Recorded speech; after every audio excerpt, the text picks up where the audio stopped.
fantastical, so unpredictable, here on the SNL network.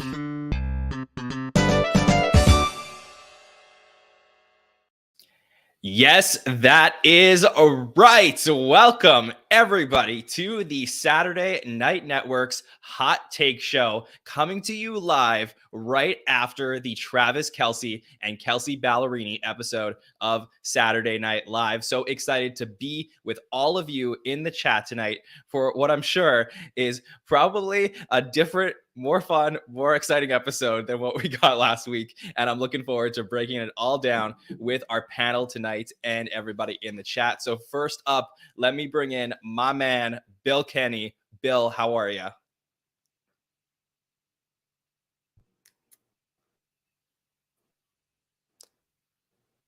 Bill, we got you. Hey, Kaleena, hey, you got sorry. I got him. Okay, perfect. Hey, can you hear me? Sorry about that. I think I was still on the Woody Harrelson episode. Sorry about that. Okay, we're good. We're good. Let's get going. Yeah, I'm having a little technical difficulties. I am doing great, John. I am so glad to be back. I'm so happy that I'm on this week and not last week. And I'm never sure how I'm going to feel about these sports episodes. Even as a big sports fan. So, but Travis delivered, and I'm really, really excited to talk about it.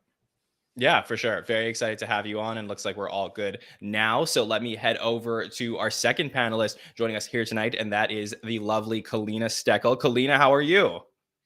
I'm great. I'm coming at you from my new digs that I just moved into this past week, and stoked to talk about this episode. For sure. Well, let's get right into it with our hot takes or headlines from the night. And it's always very interesting when we get a professional athlete to host the show the first time since JJ Watt in season 45. And the first time in the history of our podcast, we get to talk about an athlete hosting the show. So, Bill, what is your headline coming out of this evening? Travis Kelce was more Charles Barkley and less Deion Sanders. I feel like this was more in line with what we've seen with a lot of the good sports hosts, the Peyton Mannings, if you will. And he was game, just as everybody else has really been game, except for a couple notable exceptions this season, to do whatever was asked of them, whether it was in the background, playing the front, and easily making fun of himself with no issues. So I had a lot of fun with this. And this will be up there with the higher sports episodes for me. For sure. Kaleena, what was your hot take or headline from the night? Yeah, I have to agree. I thought the show was really great, very much in the same kind of boat as Bill there, where I actually look forward to episodes where an athlete is going to host, because I think we all have like Peyton Manning as the bar, the high bar, and then we're kind of just waiting to see like where the next person is going to land. I have to admit, I had no idea who this man was until I asked my boyfriend who he was. So I had no expectations, and therefore was very pleasantly surprised.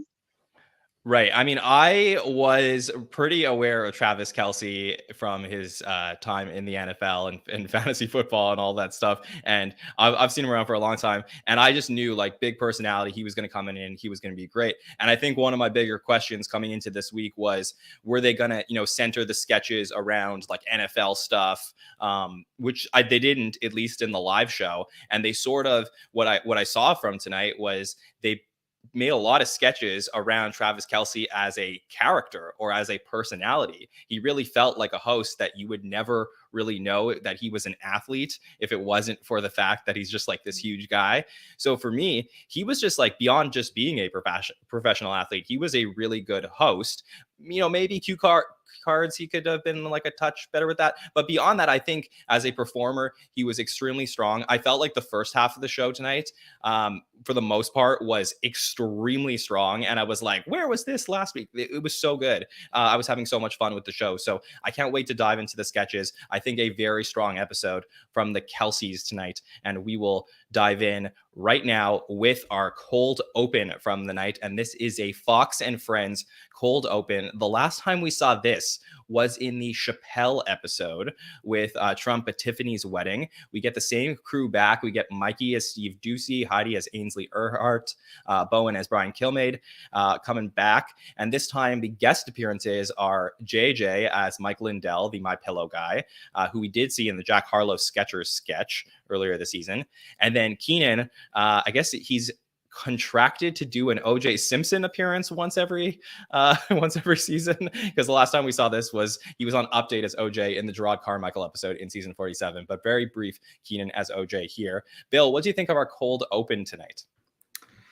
Well, the tag of the Fox and Friends immediately triggers me because I know I need to let it go. I know that casts move on, but this was such a great sketch with Taryn and Vanessa and Bobby, friend of the show, Bobby.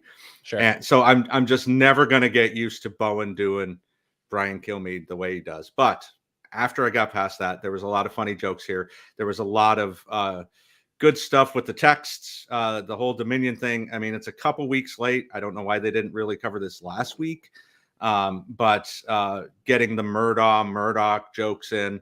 And that was the point of the OJ. I don't know if you're not on Twitter a lot.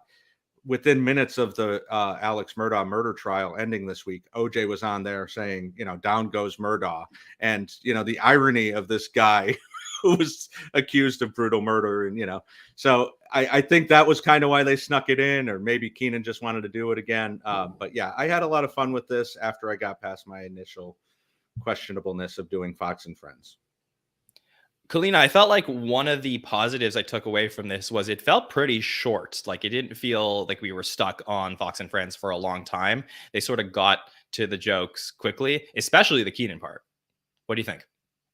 Yes, and thank goodness. I'm actually pretty comforted to hear Bill's take as well as what I'm seeing consistent in the comments as well, because that was my first thought. I was like, God, this just isn't the people who did it before. And I feel really bad because as a viewer, that's very limiting to the new cast that's trying to come out and kind of, make their mark and do their own thing. And so I don't love looking at certain things that way, but sometimes I can't help it because it was just done so well that you kind of can't be open to like a new version. So I think part of me kind of checked out immediately. And I was surprised to hear you mention how long it's been since we've had the Fox and Friends, because as soon as it started, I was like, oh gosh, this feels like the millionth one. So I don't know if it's just feels really repetitive when it isn't. I am not on Twitter, and so the cold opens unfortunately don't really hit for me that well, because I'd say a solid 75% of the time I'm not actually even aware of what the topic is, because I'm not really on social media. I kind of just keep my head in one lane. So to be honest, this didn't do too much for me. I was kind of taken aback to have Keenan as OJ kind of show up, and I laughed a little because I'll always laugh when Keenan is doing anything. But overall, what wasn't anything big to get me motivated for the episode. Yeah, I mean, look, I think as a fandom, we are the aspect of the watchers who go naturally to think about the previous era of the show and what they did with Fox and Friends. I do think, like, the cast that, were in those sketches, the writers, they're not there anymore. So I think that using Fox and Friends as a vehicle to get across the topic of the week, or as Bill said, maybe the topic of the last couple of weeks, is something that we have to sort of give them the leniency to do, though. It is fair to say that those sketches were so iconic and you can't help but make the connection.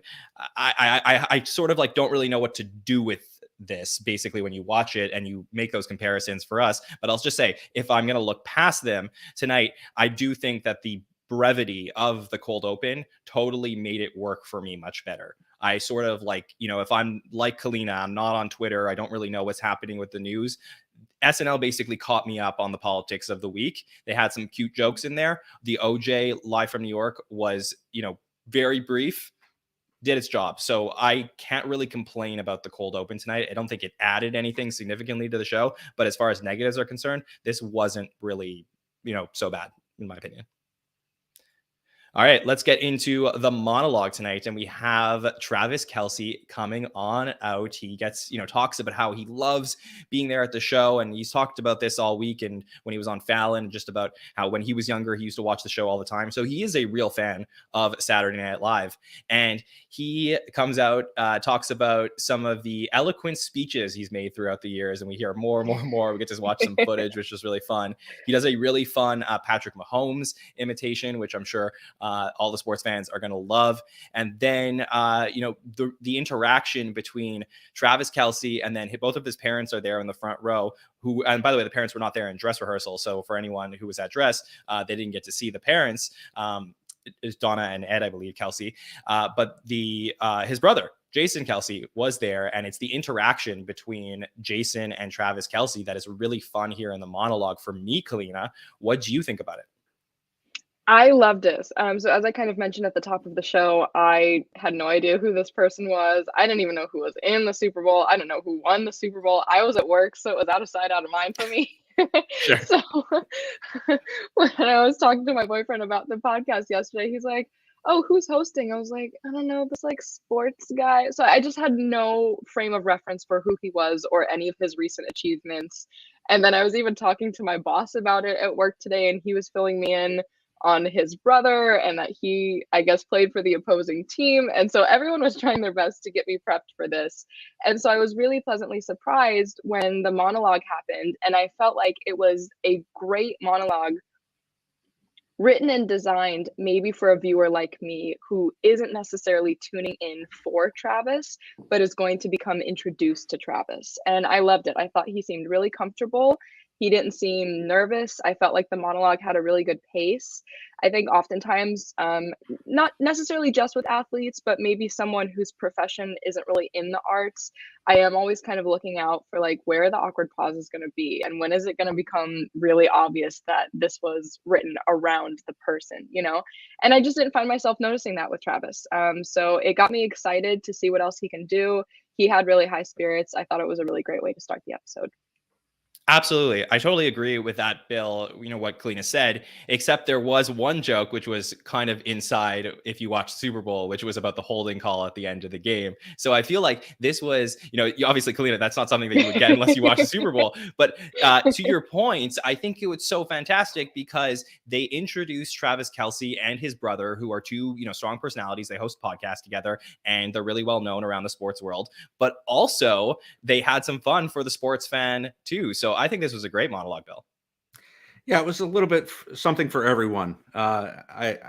We've seen the brother interaction in the monologue before with the Mannings, but it didn't feel repetitive, especially being able to and mentioning the holding call and cutting to his brother sitting there pouting in the audience.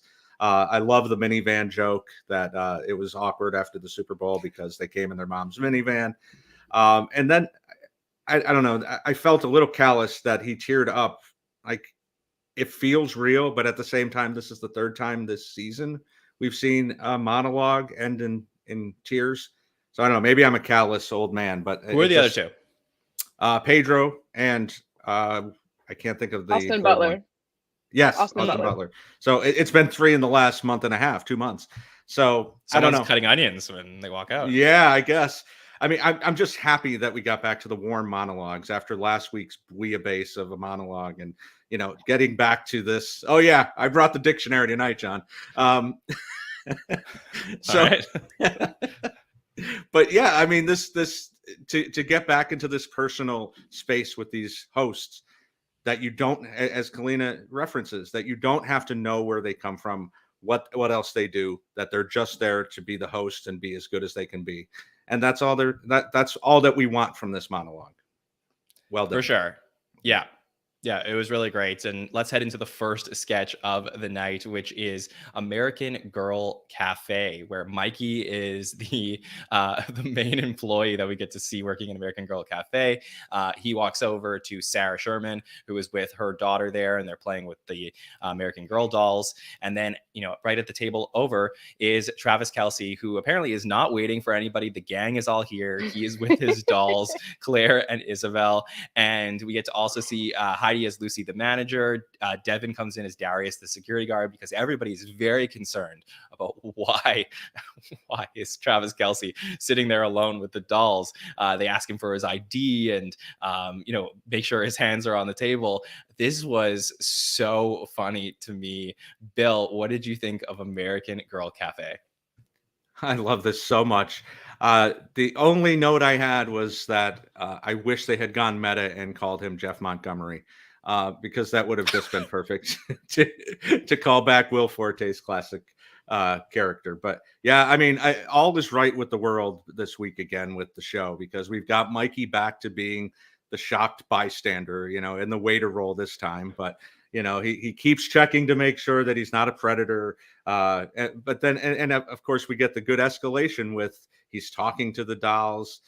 He's making them face Keenan's take on girls because got a cute boy over there. And, then we get Keenan doing his thing. So, yeah, I mean, this had all the things we need for the leadoff sketch, and very, very funny. And Travis, you could tell Travis was going to be ready to do anything tonight. Yeah, Kaleena, just starting off with this sketch, I really felt like it really set up the night in a great way. It was really strong. We got to put Travis in his prominent role, and it was just the right amount of weird where it was, not over the line where everybody was so obvious about it. It was like the coyness of, is this guy a creep or is he not? And I had a lot of fun with this. What did you think? God, I loved this sketch. I was laughing so hard. It's Mikey Day in like my favorite iteration of him, just being like weird and annoyed and bothered and loud and dry and funny. It seems perfectly written for him. It feels very much like his sense of humor. I'm not sure who the writers of this sketch were. I think someone in the comment mentioned that it very much had his feel as well. The line where he said he's not aroused, I already checked, literally made me drop what I was doing because I was laughing so hard. I was like organizing something on the floor and I just stopped everything I was doing. It is a little early in the order of things. It felt like in terms of like the writing, like that seems like something that I would see later in the show normally. But I agree with you so much that it had so much energy and it was so fun and kind of so weird right away. And to Bill's point, it set up like, okay, this host is going to do whatever we're throwing. And so it really just, as if I wasn't ready after the monologue, it really propelled me forward to see what else they were going to throw at us. To me, this was genius in terms of a production decision, Kaleena, because there are so many people who watched SNL tonight who don't normally watch the show, because they had Travis there and they're targeting a whole new market. And people are like, oh, I want to see what Travis Kelce's going to do. I haven't watched SNL in a long time. Let me check it out. And the first sketch of the night is this weird ass sketch. And that's not typically what SNL would do. You're right. They would put it later in the night. But the fact that they were able to, stretch that out and have fun with it. And I think it creates a great impression for people to come back to the show. So I love that. I loved also the interactions between Keenan and Travis in this sketch. For me, the line that I really laughed at was, let the flirting begin. Don't worry, she's on the pill. That just had me rolling. I mean, it was so weird and so funny. I can't wait to rewatch this and talk about this more during the week. So really great job from everybody involved in this sketch. Then we head over to another Please Don't Destroy. We get them for the second week in a row, and they are sitting in the office waiting for some interns to bring them some coffee. And they realize that they need to go to see someone who can help bring them more confidence. So they go to a confidence class hosted by Travis Kelce's character, Kurt Lightning. He's wearing a shirt that says, "You are worth it." And basically, calls up John Higgins and says, you got to learn how to punch. Punches John too slow, Fatso, as he falls to the ground. Same thing with Ben Marshall, sort of like kills him, I believe, at some point, but then he ends up being alive. Very weird stuff. And then eventually we get this whole interaction between Martin Herlihy and this 82-year-old woman, where he's asked to hit the woman. The woman then throws him on the ground. A gun falls out. There's a Russian roulette moment. It is just it absolutely devolves into insanity, which ultimately ends up with the interns finally coming in, hitting them and throwing coffee on them. This was a wild ride to take. Kaleena, what did you think of it?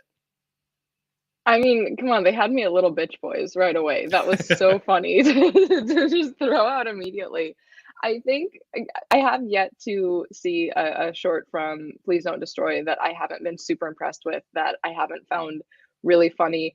And I think that with every new piece that they put out, they are just like really kind of edging their place in SNL. You know, like they're really making their mark for who they are, their style of writing, their style of comedy.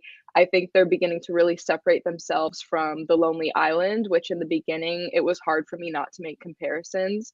And yeah, something like this is so chaotic and so wild and has so many left and right turns that it's fun. It keeps you watching, it keeps your attention because you're just like, what in the hell are they possibly going to do next?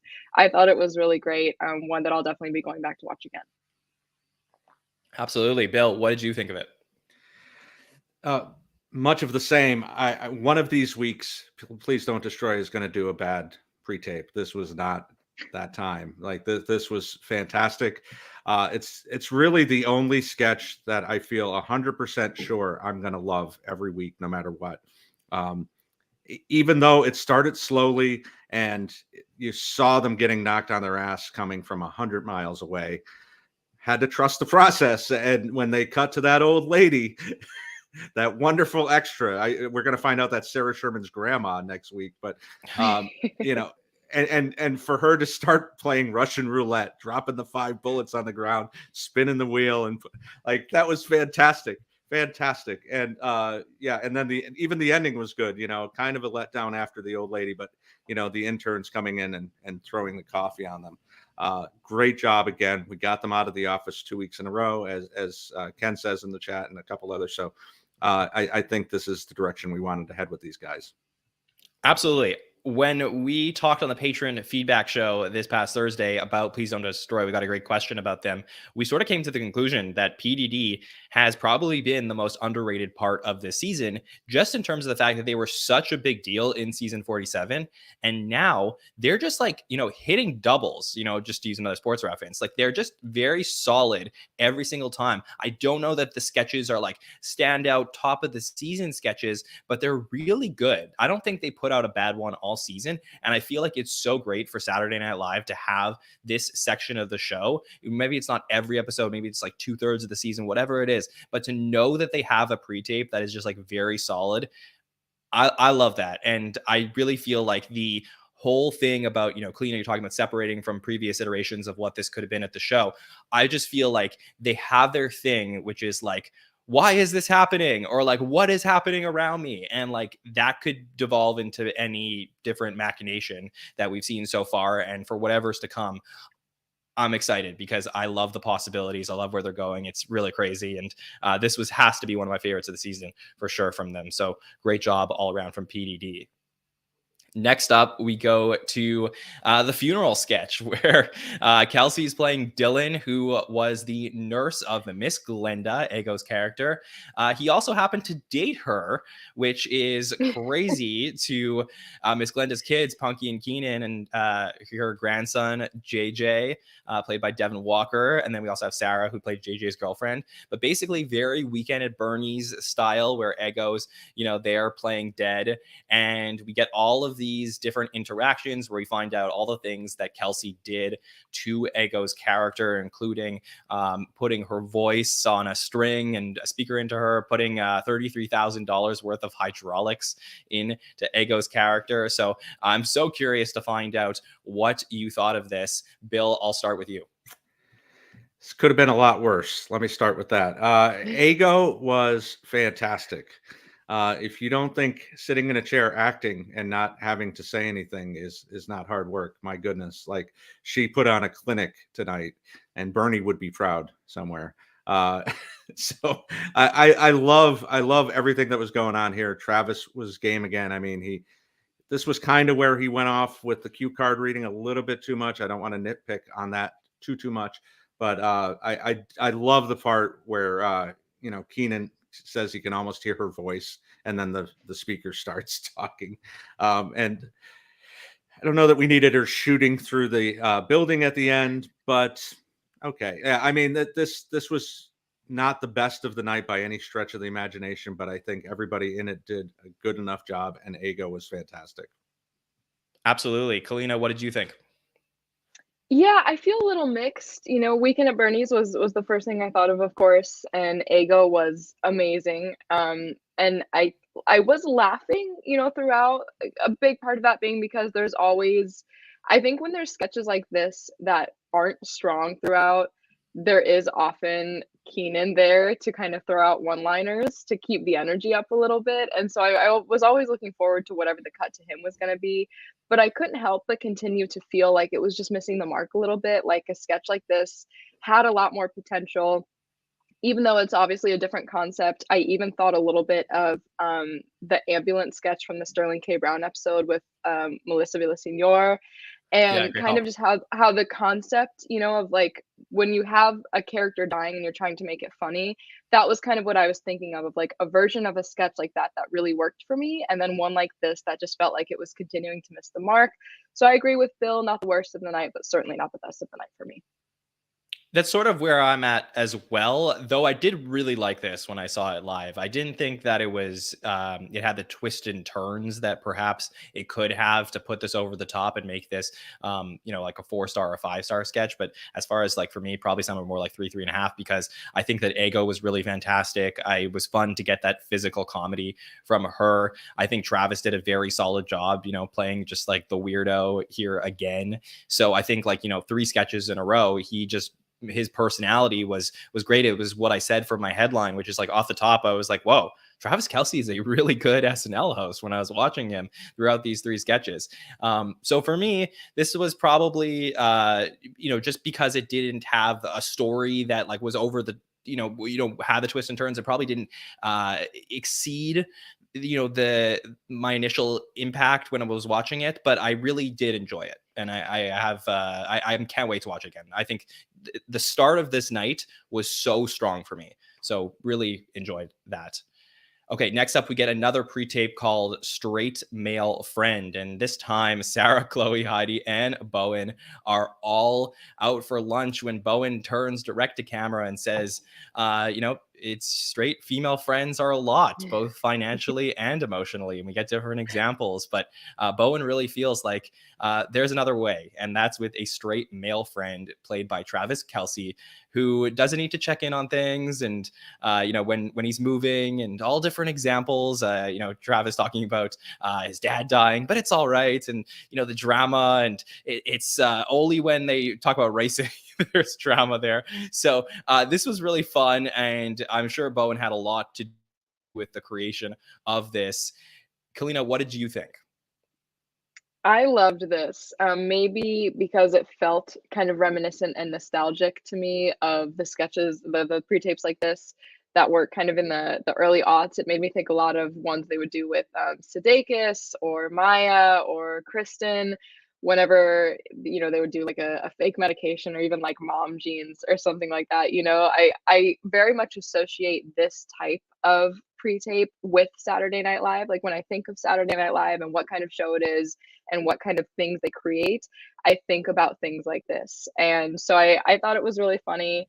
I felt like it was a nice way to kind of let Bowen do his thing without him having to be dressed as like, I don't know, a whale or like something ridiculous at the update desk. Like he really got kind of his independence here. And I was again really impressed with Travis. Now, granted, I don't think he was necessarily having to do much, but kind of referring to what you said at the top of the show, it seems like they wrote a lot of sketches where he was playing a character and he wasn't just like a body that was on the camera. So I thought this was really fun. Good, I don't know, good mid-level ranking for me. For sure. I have to give credit to Casey in the chat, who pointed out something which I was thinking about a little bit, but didn't necessarily know how to verbalize until I just saw your comment, Casey, which is like, I think one of the things that I loved about this pre-tape is we're so used to seeing Bowen playing these eccentric, over the top characters a lot of the times. And it was just so subtle in the way that he was going about this, talking about something that I'm sure he probably has some personal experience with that is, that's fun. So I think just the difference in the characterization from Bowen Yang in this pre-tape was fantastic. Bill, what did you think of it? I'm just thankful that finally SNL gives a voice to straight white males. Like, this is just, we've been waiting for this for 48 years. My goodness. No, this was great. Travis was game to play with Bowen on this. I love the video game comments. So, first of 2 times tonight that Travis is playing a video game to amuse himself. But that's the only time that you really see drama from a straight male friend.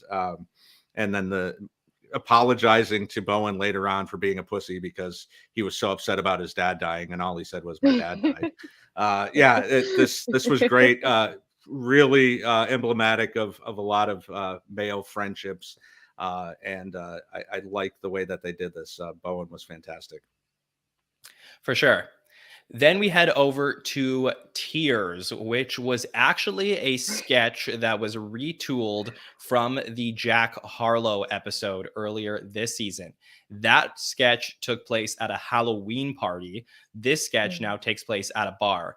And in this sketch, Jason Kelce played Andrew Dismukes' character from that previous sketch. So those were really the main differences there. But essentially, we get Heidi, Ego, and Sarah, who are, out after seeing a movie and hanging out, only for Heidi as Abby to find out that her ex Graham is there, played by Travis Kelce. And they see each other, they start apologizing, and then Graham's new fiance, played by Chloe, comes on in, and the tears start going for Heidi. And essentially, this is just a tool for the tears to be gushing out, and the valves that they put in near Heidi's eyes. And basically, as the escalation comes in from Chloe's character, they talk about they're moving, and now that she's pregnant, we get to see more and more tears. Ultimately, we find out that Jason Kelce is Heidi's new boyfriend. So this was an interesting one. Kaleena, what did you think of it?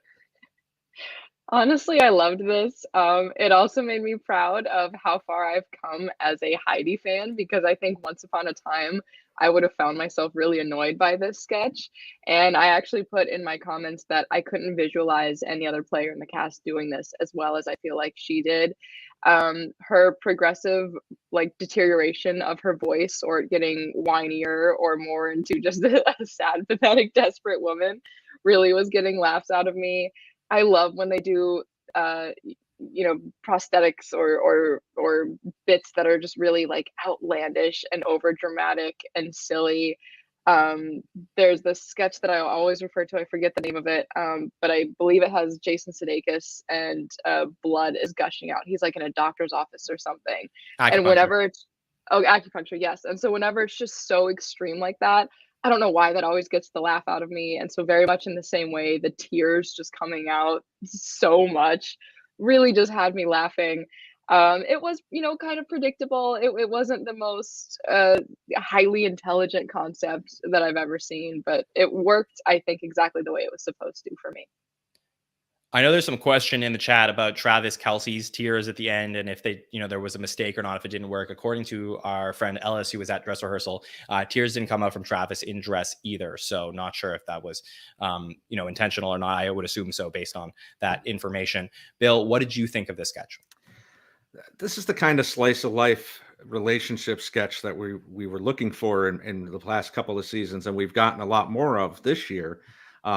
As opposed to what's coming on later in the night about not so slice of life relationships.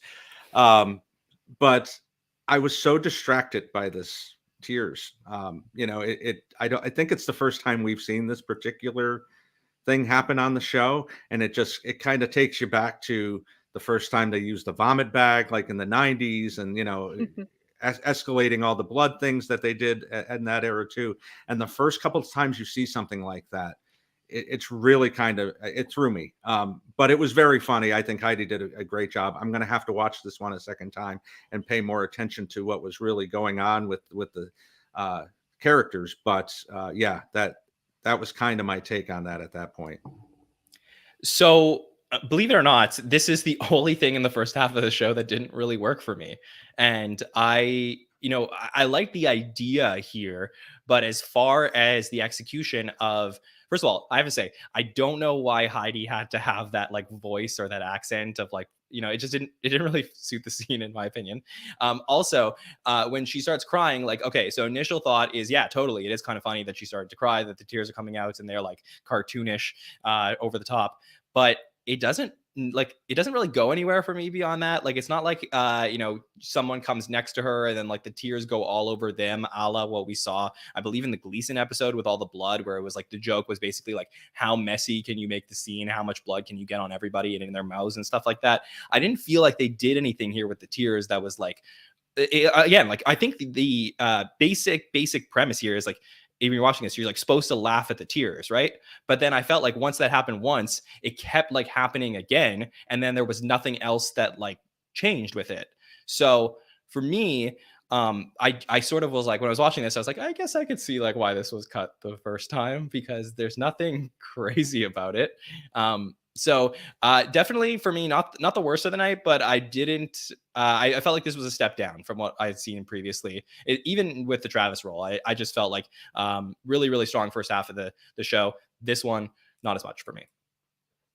All right. Let's talk a little bit about Kelsea Ballerini, who comes in as the musical guest. She sings Blindsided and Mountain with a View off of her new EP, Rolling Up the Welcome Mat. And country pop artist, as our podcast listeners know, I am a huge fan of Kelsea Ballerini. So I just thought she was so good tonight. The vocals are just out of this world. Absolutely love Kelsea Ballerini, and I'm so happy for her that she got to perform on the show.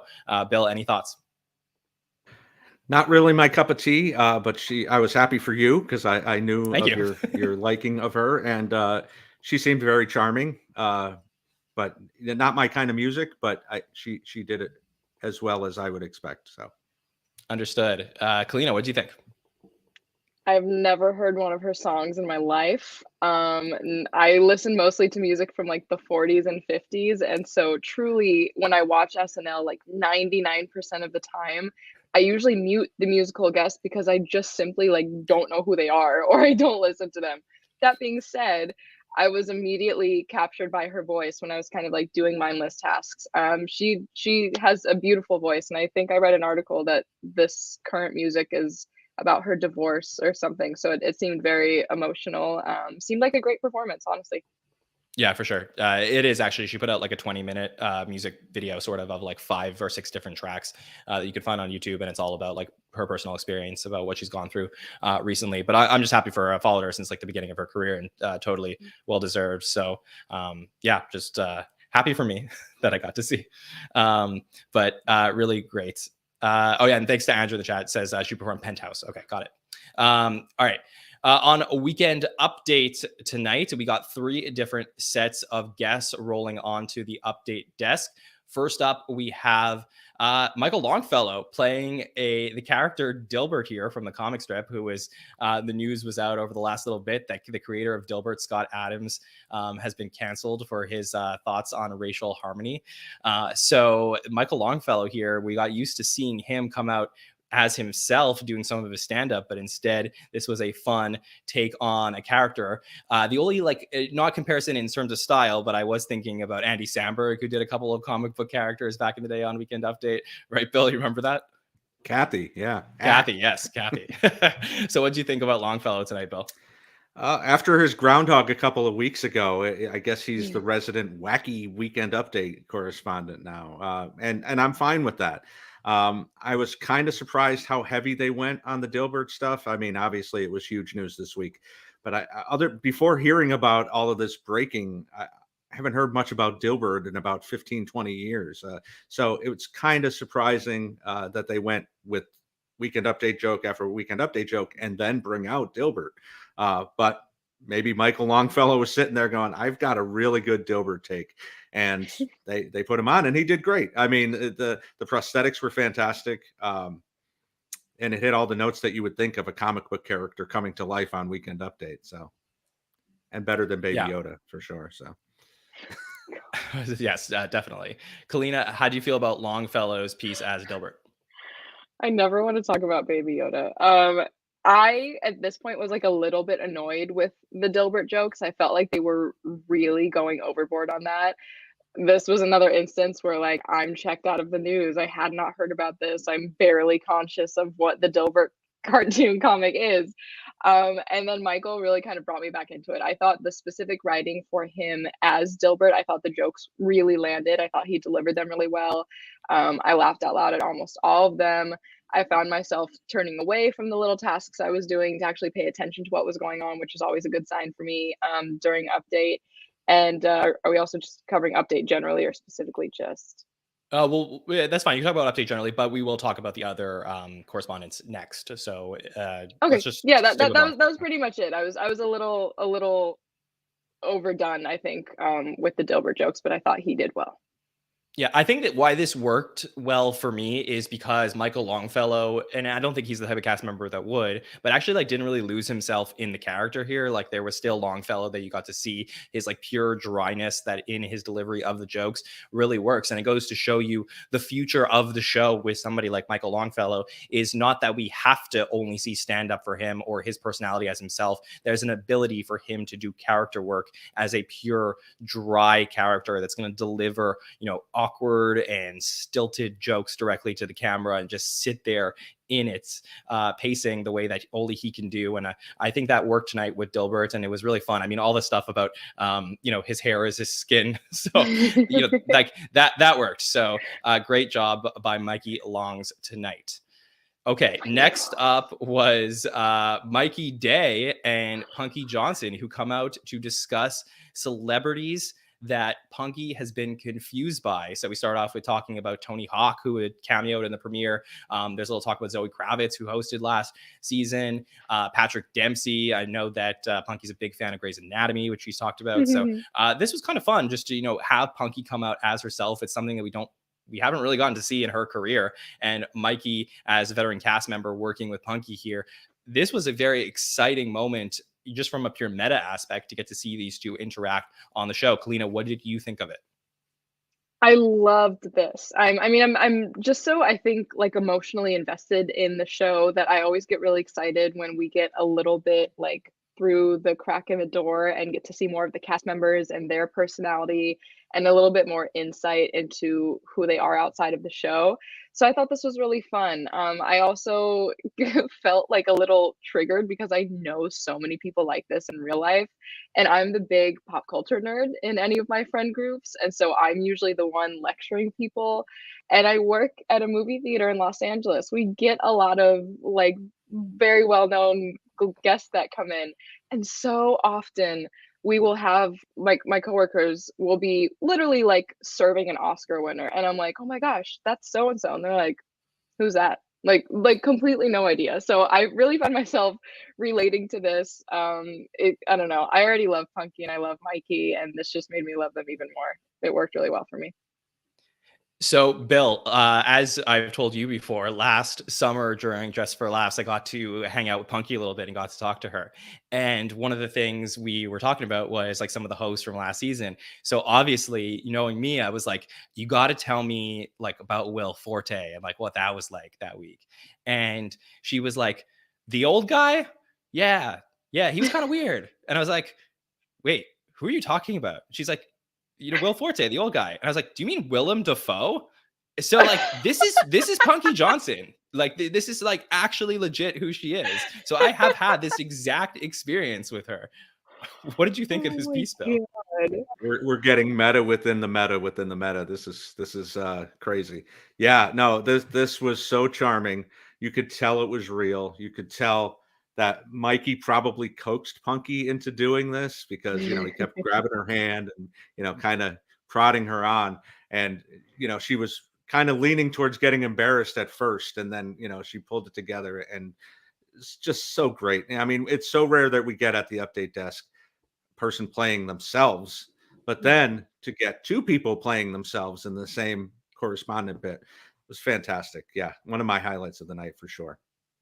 Yeah, I love this. I love just seeing, cast members come out as themselves. It lets us get to know them better and root for them even more. So this was a win for me. And then another win where we get the return of Sarah News. This was cut from last week, retooled slightly for this week, where Sarah Sherman comes out for her Sarah News piece, mostly surrounded by the fact that her birthday is coming up. We get some fun jokes about turning 30 is too old for Colin Jost. And then, the classic dirty jokes and lots of fun interactions between Sarah and Colin. And, Bill, I just love that in year one of Sarah Sherman, we got to see her come out as herself, really just, prodding Jost to say some crazy stuff, but it was really as her. And then the development of Sarah News in year two is just like the escalation from year one to year two is fun as a viewer to get to watch her grow on the show. And I'm so happy that they brought this back. Bill, what did you think of it? So happy they brought it back, and I know I know it would be overkill if they did this too much, but I wish they would do it more. I mean, this is so great seeing Sarah in this element and mixing in the Jost jokes with how she ended with the Sarah News, and I love the Peter Falk jokes. That just cracked me up about the Columbo stuff with the who doesn't love a loose eye and a resting cigar face. Check my sopping chair. Like, it's just so fantastic.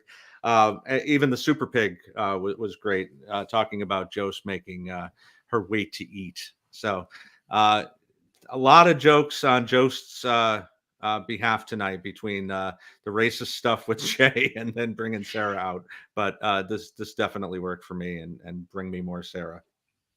Some small differences in this from Last Week in Dress to This Week in Live. In Last Week in Dress, there were some jokes about Cocaine Bear, the movie, in reference to Colin. And there was a onesie that she brought out for his son, Cosmo, saying, "My dad is a predator." So that was something that they cut from this as well. So there were certain things that they worked around here. But Kaleena, what did you think of Sarah News? Oh my God, I love it. I love Sarah, and I think Update is such a special part of the show because it is kind of it's a platform for the actors to debut characters and put out kind of their wacky characters, but it's also one of the only chances they get to break the fourth wall to the audience as themselves. And so I think it really creates a space for them to shine, which continually we're seeing Sarah do. I think I also spent so many years watching Leslie Jones like butter Colin up that it's nice to see the opposite and see every time Sarah's on there, I know she's just kind of gonna tear him down. Anytime I hear her say "this just in," I know there's gonna be like an amazing delivery and something that's gonna make me laugh. I think the two of them have really great just on-screen fun chemistry together, and she's always a big energy lift in the show for me. Yeah, absolutely. I mean, the interactions between correspondents and the anchors is something that goes back to the original incarnation of Weekend Update. The days of Gilda Radner with Chevy, or Lorraine.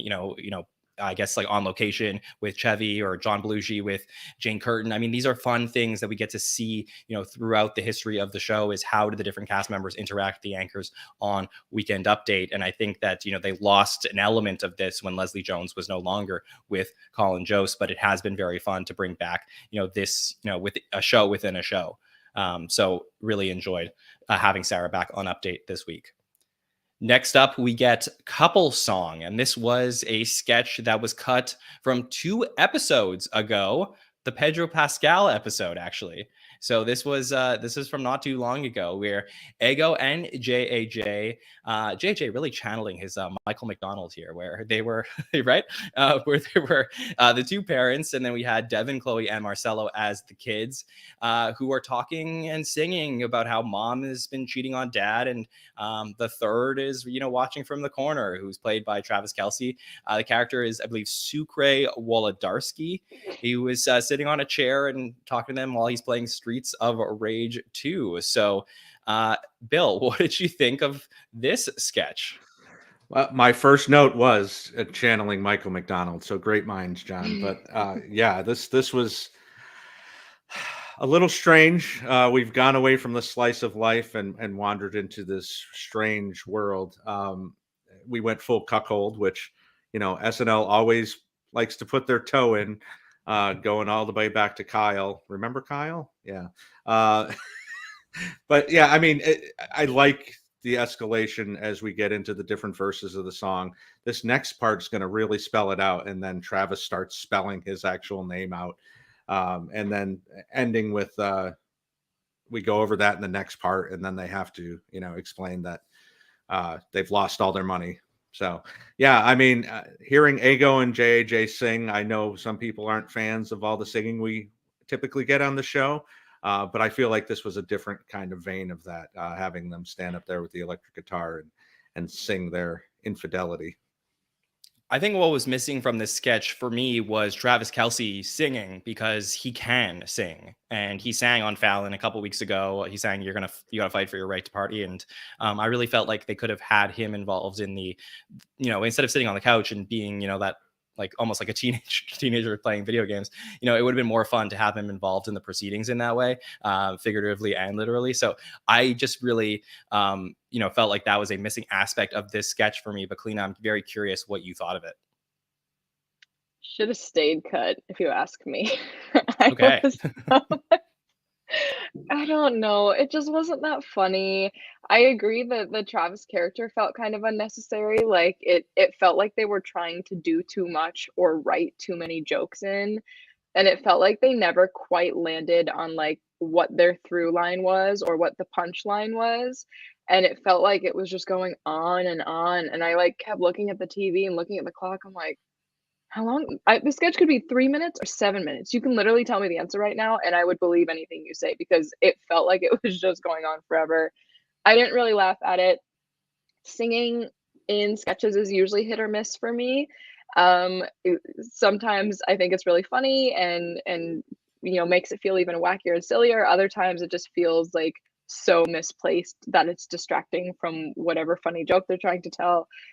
Very forgettable for me. I'll probably never think about it again after the podcast. All right, well, let me give you something to think about, which was that in dress rehearsal tonight, they did something pretty fun with this sketch, which this sketch aired before Weekend Update. Then on a Weekend Update, there was a cut joke about a solar kiss. And then JJ appears on Weekend Update as his character from this sketch, singing about how Mars also watched from the corner. And they continue the runner from the sketch into Weekend Update, which they lost the ability to do here by placing this after Update. Bill, thoughts? Don't you tease me with the runner, Jon Schneider. What the hell? Are you serious? We could have went back early 80s and done a Larry the Lobster with this JJ character. Come on, man. What are we doing out here? Yeah, that would have made it 100% funnier. Yes, absolutely. Yeah, we got to fight for it. I have to ask, was Pedro supposed to play the Travis part? Ellis, if you are in the chat, let me know about that. We'll put it up on a screen as well to find. Because I could see Dismukes playing that role in a very funny way. Yeah, for sure. All right. While we get that answer, let's head over to our next sketch, which was the date sketch where Heidi and Travis are in bed, and then Bowen Yang walks in as Garrett, and he was supposed to go on a date with Heidi that night, but instead Heidi ended up with Travis.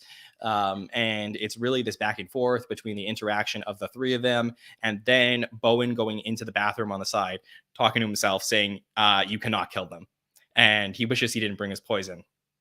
And he's, wearing a Stewie Griffin shirt. This was a very bizarre sketch. Kaleena, what did you think of it? Yeah, I mean, it was so weird. It kept my attention. I can give it that much credit. I think I was just so deeply thrown when it just kind of immediately goes to like, oh, I can't kill them. I was like, what? Because I was trying to figure out why Bowen was in the home, right? Like what was going to be the thing. And then I didn't expect it to be that, and it just kind of felt like repetitive and like they kept just circling around the joke and never quite made it to wherever the destination was. So I don't know. It was funny enough, but nothing. I mean, I don't even have much to say about it. So obviously not something that caught too much of my attention. Sure, Bill, what do you think? Yeah, this went nowhere. Having two thruple sketches in a row, like what are we doing here? But yeah, Bowen made a meal out of everything that he had, but it wasn't a very big meal. And Heidi continued being in every single sketch with Travis tonight. So I don't know, the Kansas City connection was pretty strong with those two. So yeah, they did the best with what they had, but there wasn't very much there. Yeah, I agree. I really felt like this was surface level. I think that Bowen had some funny lines here. I did probably my favorite parts of this was when Bowen was on his own talking to himself in the mirror. I think those were the best parts of this sketch. I just think that the interactions between the three of them were probably needed to be tightened up a little bit. But I did like the manic energy he was giving when he was just trying to like talk himself down. So I don't think like I said, I mean, I don't think this was very bad. I just really felt like it didn't completely hit for me. Yeah. Next up, we got finally we got the final sketch of the night, which was Too Hot to Handle. And if you've ever watched this Netflix dating show, it's basically a show where a bunch of singles go out to a resort, and they're all living together, and they all spending the day talking about who they're going to hook up with, only to find out that they're on Too Hot to Handle, where if they do anything physical, they will lose money from the prize pot for everybody. And it's a entire show about, working through finding a love connection that isn't simply a physical one. And here we have Devin, Ego, JJ, Bowen, Sarah, Chloe, and Travis all playing the contestants. Heidi playing Lana, the cone that you see. I think Punky did a voiceover in this one as well. But it's really Chloe and Travis's characters as Glenn and Rodney who keep breaking the rules. And they're not really concerned about them breaking the rules, but they're more concerned of why is Travis hooking up with Chloe's character here. So, Bill, what did you think of Too Hot to Handle? Hey, John, you just explained that sketch a hell of a lot better than they explained it. I didn't understand. I don't watch dating shows. I never have. I don't really find them that interesting. But I could find the premise of what was happening other than the money. I wasn't really sure what was causing, other than them hooking up in some way. But yeah, I mean, my highlight was the Punky voiceover, because I was like, wow, okay, great. Maybe she's going to take over all the Cecily stuff as far as that goes. Yeah, this Chloe's character was kind of like if Sheila Sauvage and Amy Poehler's Amber character hooked up and had a baby. Like, that was the vibes I got from this bookie woman. Yeah, it didn't work for me. Bad way to end the night. Let me answer this question in the chat, because I have seen every season of Too Hot to Handle, and Chloe was not Chloe. Sorry to admit it, but Chloe was not playing a specific personality from the show. This was a character that was created for the sketch. Kaleena, what did you think? Bro, I barely remember this sketch, and I watched it an hour ago. I have never seen Too Hot to Handle. I have never heard of it. I have no idea what the premise is. I didn't even know it was a Netflix show until you just said that. In case you guys haven't figured out, I'm secretly 89 years old. So I don't know. All the jokes were over my head. I just I didn't laugh at any of them. I don't think I really looked up at the screen, because I didn't even hear a piece of writing, that would catch my attention. So it was the most forgettable of the night for me, and agreed, kind of a bummer exit from such a strong start. Oh, G Cafe got to this right before me, but I have to say there was one line here that I just died at, which was "You are what you eat." So I guess I'm Rodney's ass. That was a great line that salvaged this just a little bit. But yeah, I mean, I guess just a weird excuse for Chloe to be weird, and for people to question why Travis would want to be with her. Beyond that, I don't think that they actually tackled anything particularly funny about Too Hot to Handle, which, by the way, just in terms of again, I know a lot of our listeners probably never watched the show. This was the hottest show at the beginning of COVID, in 2020. So this was, it's just, it didn't feel so timely as far as somebody who is sort of up to date on this stuff. All right, well, that does it for the live show. We're going to ask that our listeners and our panelists think about their ratings for the evening and final thoughts. We'll rate the show out of 10.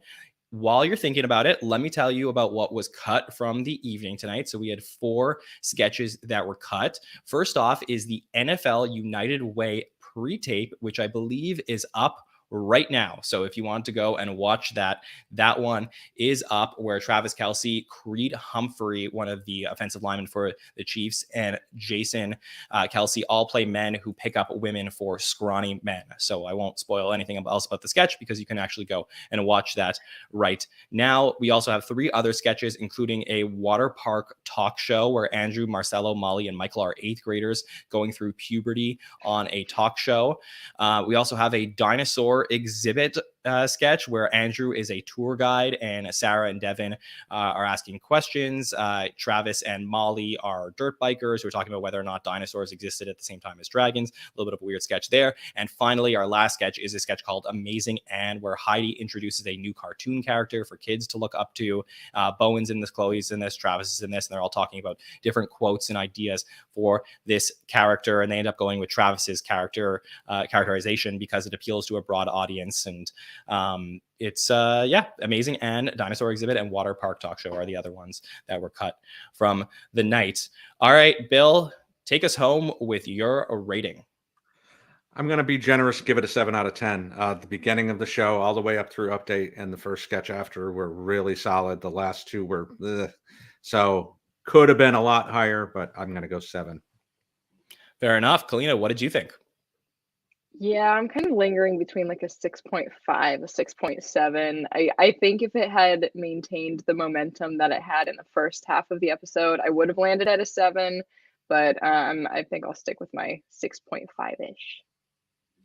Yeah, that's fair. I mean, I have to say, probably I think the episode is probably more of a 7, where I really felt like the first half of the show, for me, minus tears, was really strong. Like absolutely a great start to the show. And I know a lot of people like the tear sketch, so I'll just say like the first half of the show was one of the strongest first halves of the season, in my opinion. So great there. Expectations for Travis Kelce, I think, were limited because, we didn't know how it was going to turn out, even though he's a high energy personality. I think he was really strong. Every time they put him in a role where he could succeed, he did. I'll give bonus points for Kelsea Ballerini just because I'm a big fan, and I think this was a fun episode to get to talk about. So overall, I had a good night. I'll say I'll land on a 7.5 for my rating from tonight, and what could only be considered a huge step up from what we saw last week. So I'm excited to talk about this more during the week as we head towards Jenna Ortega and the 1975 next week.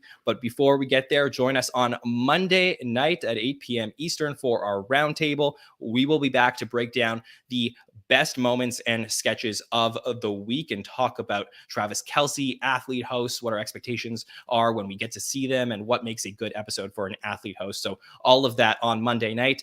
Wednesday night, we're going to do our patron feedback show. We're switching the patron show and the By the Number show just for this week. So on Wednesday night, join us for our patron feedback show. You can send in your questions on Tuesday of this week. Remember, if you want to send in your questions, get them in early this week. We'll put up that form on Tuesday where we'll answer your questions and look forward to the Jenna Ortega week. And then on Thursday night, Mike will be back with the By the Number show on Thursday of this week. And of course, we'll be back in 1 week's time for the Hot Take show to cover that before we get into a little bit of a hiatus.